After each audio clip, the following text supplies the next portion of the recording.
Hello, this is Chris with the Dallas Theological Seminary Media Center. Today I want to talk with you about how to do a Bible word study using Logos. Now, I want to mention to begin with that this is intended for those who do not have Greek and Hebrew in their background. So I'm going to use my favorite English Bible, which is the ESV.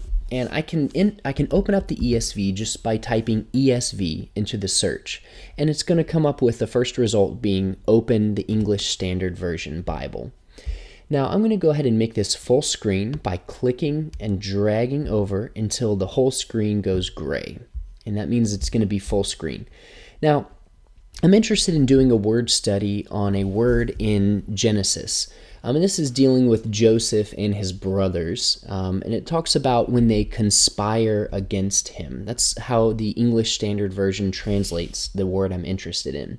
Now you'll notice when you hover over a text in Logos, it actually will give you the Hebrew behind this word. And it's going to do that in the bottom of the screen here.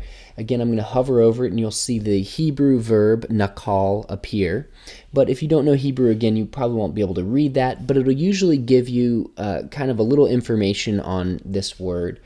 However, I want to be able to get to that Hebrew word and study that word. So I'm going to right click on this word conspired. And it's going to bring up a whole lot of information. Sometimes this can be a little overwhelming. However, what I want to look for on the right side here is the lemma. So the top one is the selection here, which is basically just saying the English word. But I don't want to study just the English word. I want to study the Hebrew word. So if you come down here to the lemma, that's this word right here. And even if you can't read Hebrew, you can see the NKL here beside this word, and you can see the word lemma over here. So you want to go ahead and select that, and then we want to go over here to the Bible Word Study button and click that. This is going to open up a new Bible word study over this word nakal. Now, at the top, you're going to see under the lemma here that there are a bunch of results from dictionaries.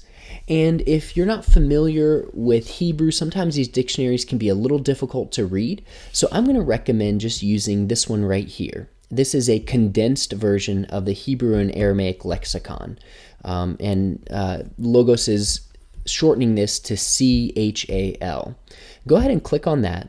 This is going to give you a few, kind of a condensed and just a few examples of this word. And they're translating this as to act cleverly, cunningly, or deceitfully.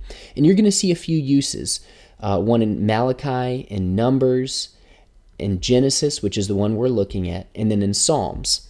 And in fact, this is the entire usage of this word in the Old Testament. It's kind of a rare word. So this opened up a new window for the Hebrew and Aramaic lexicon. But I want to go back to this Bible word study function. At the top, again, you're seeing your dictionaries here. I'm going to collapse that just by clicking on the word lemma. And if you go down, you're going to see how the English Standard Version has translated this. Now, you might have a different option here. It uses the English Standard Version because that's my favorite Bible, or that's my default Bible. But if you want to see, let's say, the NIV and how the NIV has translated this, you can change that just by going over here to the settings and typing in your favorite version of the Bible. This is basically saying, for this Hebrew word, how has my favorite Bible translated it? And you're going to see the ESV has used cheat, deal, probably deal deceptively, something like that, conspire, and beguiled. If you click in the center of this Bible word study, you're going to see all of the uses, basically every time this word shows up in the Old Testament. If you want to see one in particular, just take your mouse and click on that one, and it's going to pull out that piece of the pie, in essence, and then it's going to show you the usage in the Old Testament. Now, for other words, you would probably have a lot more instances instead of just 4. But for our word that we've chosen, we only have a few instances. So it would really be easy to kind of get a sense for how this word works. And when you're doing word studies, I recommend clicking looking through all of the usages. Now, sometimes you're going to see a lot that are grouped together, and if your word is used hundreds of times, you're going to have to find a way to condense it a little bit. But I recommend going through, looking at each of these instances, and then kind of getting an idea of how does this word function. You need to pay attention to things like context. What are the words around this word? What is the situation that brings up this word? And observe some of those instances.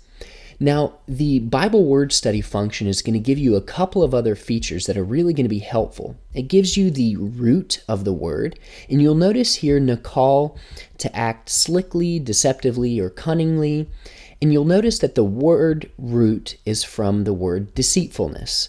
So this verb is connected in some way to deceit. Now, there's a lot of other options here, example uses, senses. Sometimes they're helpful, sometimes not as much. But for this particular word, you'll notice there's a clause participant. And this means what words show up with this most often. And it has agents here. For this particular term, the people that are acting deceptively will be really helpful to study. And so these agents can be very helpful for you as you're trying to figure out how this word functions. So that's a little bit of how to use the Bible word study function in Logos. I found that those who don't necessarily have a proficiency in Greek and Hebrew, this Bible word study can really assist you in getting at the original language, but also observing context, observing agents, and things of that nature that can really help you to get a good grasp on certain words in the Old Testament and how they function. So I hope this has been helpful to you as an introduction to how to do a word study in Logos.